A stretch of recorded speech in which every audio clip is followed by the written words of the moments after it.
बोल्ने पनि धेरै आउँदैन। कार्यक्रमका सभापतिज्यू, चुनाव प्रचार प्रसार समितिका संयोजकज्यू, सहसंयोजकज्यूहरू, पूर्व मन्त्रीजी, प्रमुख अतिथि पूर्व मन्त्रीज्यूहरू, विशिष्ट अतिथि केन्द्रीय सदस्य गुरु बराज्यू, उहाँ मेरो राजनीतिक गुरु पनि भएको हुनाले मैले उहाँलाई विशेष सम्मान पनि गर्छु। त्यसको अतिरिक्त मञ्चमा आसीन विशिष्ट व्यक्तित्वहरू, वैदिक रोजगार व्यवसायी सङ्घका पूर्व श्रद्धेय अध्यक्षज्यूहरू, पत्रकारज्यूहरू, सुरक्षाकर्मीज्यूहरू, साथै यस कार्यक्रमलाई सभ्य र भव्य रूपमा सम्पन्न गर्नको लागि उपस्थित हुनुभएका सम्पूर्ण आदरणीय व्यवसायीज्यूहरू, म धेरै कुरा चाहिँ लिदिनँ, भन्नुपर्ने बोल्नुपर्ने कुराहरू धेरै सबै साथीहरूले पनि सोध्नु भएको छ। म यति मात्रै भन्छु कि वास्तवमा व्यवसायीको बिचको चाहिँ चुनाव हो। यो चुनाव एकदम स्वस्थ प्रतिस्पर्धाको आधारमा हुनुपर्छ।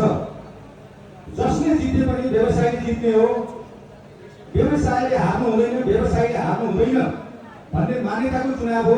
यसमा नबोल्नु न भन्ने थियो मलाई, तर यहाँ बोल्नै पर्ने हो। म 5-7 मिनट भन्दा समय लिदिनँ। मैले के आग्रह गर्न चाहन्छु, आजको दिन विशेष दिन हो, ऐतिहासिक दिन हो।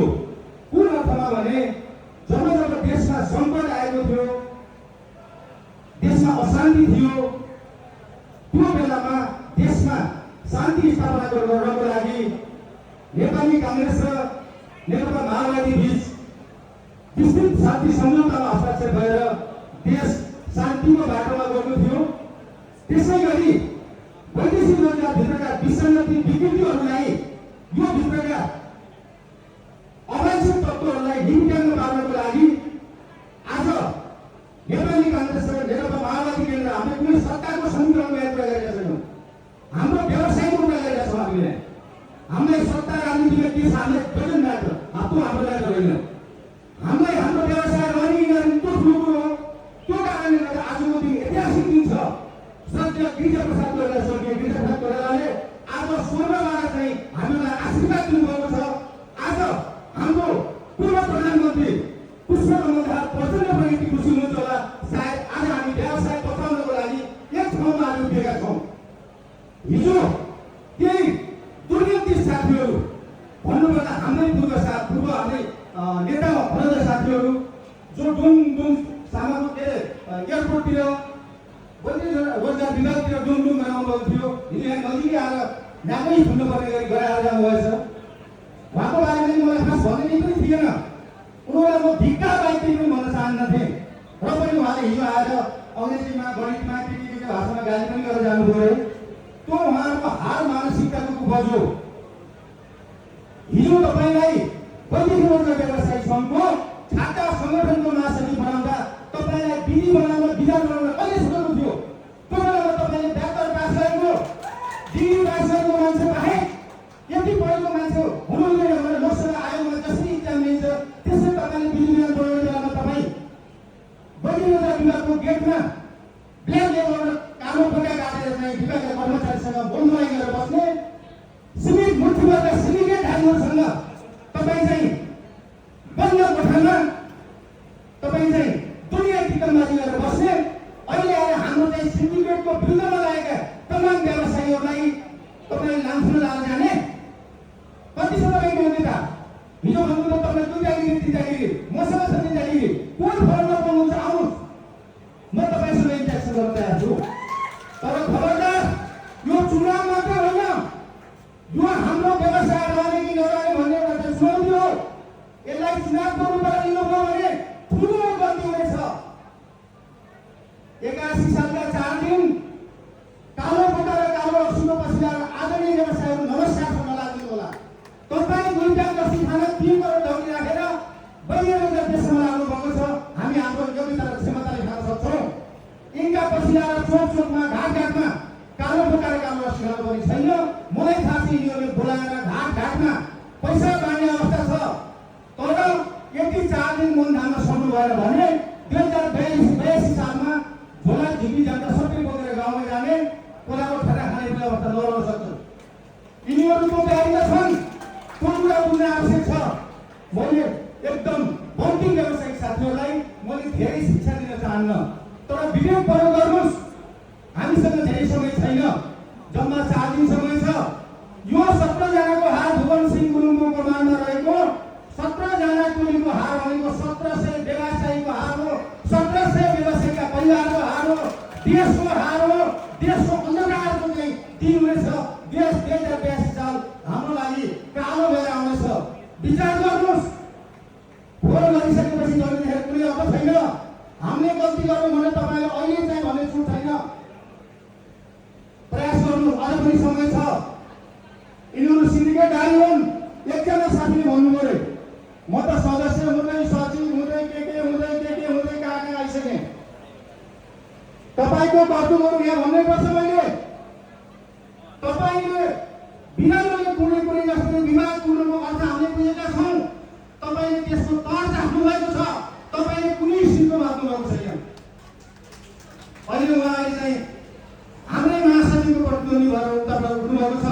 पार्टीका धमेदाहरू तपाईँलाई म सचेत गराउन चाहन्छु। पार्टीका केन्द्रीय नेताहरूलाई साँच्ची राखेर म भन्न चाहन्छु, उनीहरूलाई हिजो लोकतान्त्रिक एसोसिएसनले कारवाही गरेको छ। त्यसको लागि लोकतान्त्रिक एसोसिएसनका अध्यक्ष दीपक थापालाई म सेल्युट गर्न चाहन्छु। त्यसको अतिरिक्त केन्द्रीय रूपबाट तपाईँहरू जुन वादा बोकेर आउनुभएको छ, तिनलाई कारवाही गर्ने लागेर राख्नु भएन भने 2084 मा नेपाली काङ्ग्रेस ध्वस्त हुनेवाला छ।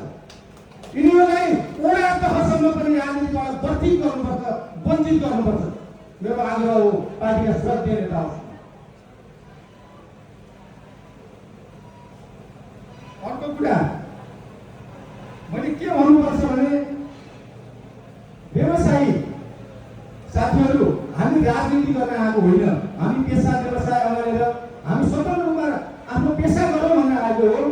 तर यहाँभित्रको जुन फोहोरी खेल, आफूले गरेका सम्पूर्ण राम्रा, आफूले गरेको सबै ठिक, अरूले गरेको सबै बेठिक देख्ने जुन दिउँसै रात पार्ने एउटा तत्त्व छ, उनीहरूलाई म चुनौती दिन चाहन्छु। राति गएर ऐना हेर्नुहोस्, तपाईँहरू कतिको सफा हुनुहुन्छ। तपाईँले राम्रोसँग ऐना हेर्नुहोला। तपाईँहरू कति बनाउनु भएको छ, त्यो बनाएको तपाईँहरू बनाएको कुनै अत्तरले अथवा कुनै नुहाएर तपाईँहरू चाहिँ चोटिनेवाला हुनुहुन्न। तपाईँहरूले त्यो चाहिँ ट्याग तपाईँहरू मरेर आएर जाने जसम्म पनि तपाईँहरूलाई त्यो ट्याग लाग्नेछ। त्यही भएर मैले ती हामीलाई चुनौती दिन चाहन्छु। तपाईँहरूले हाम्रो पेटमा लात हाल्ने किसिमको बाटो बनाउनु भयो भने तपाईँहरूलाई यो पेसा व्यवसायबाट मात्रै होइन, यो देशबाट नै तपाईँलाई देश निकाल्नु पर्ने दिनहरू पनि आउन सक्छ। म तपाईँलाई चुनौती दिन चाहन्छु। म लामो बोल्दिनँ, म छोटकरीमा तपाईँलाई भन्छु, कुनै यो झुन्ड कस्तो हो भन्ने कुरा म तपाईँलाई भन्छु। जुन हाम्रो विरुद्धमा अथवा हाम्रो यो आधिकारिक संस्थाको विरुद्धमा लाग्नुभएको छ, त्यो झुन्डमा भएका साथीहरूको बारेमा उहाँहरू यति बेमान हुनुहुन्छ, यति नैतिक भ्रष्ट हुनुहुन्छ। म एउटा सानो किस्साबाट भन्छु उहाँहरूको बारेमा। एकजना अलिकति हाँसो ठट्टा गर्ने एकजना व्यक्ति हाँसो ठट्टा गर्ने क्रममा कुनै पसलमा गएर खाजा खानुहुँदैछ। खाजा खाने क्रममा चाहिँ अब त्यो हामीहरू सबैको चाहिँ विपरीत लिङ्गवर्तीको चाहिँ आकर्षण विकर्षणका कुरा मैले भनिराख्नु परेन। यसमा कुनै शब्द चयनमा गल्ती भएन माफ पाऊँ। मैले उहाँहरूलाई चाहिँ केही कुरा सचेत गराउन चाहेको हो। एकजना जो पसलमा हुनुहुन्थ्यो, एकजना लेडिज, उहाँसँग चाहिँ ऊ जाने बेला बेलामा जिस्किरी गर्न थाल्नुभएछ।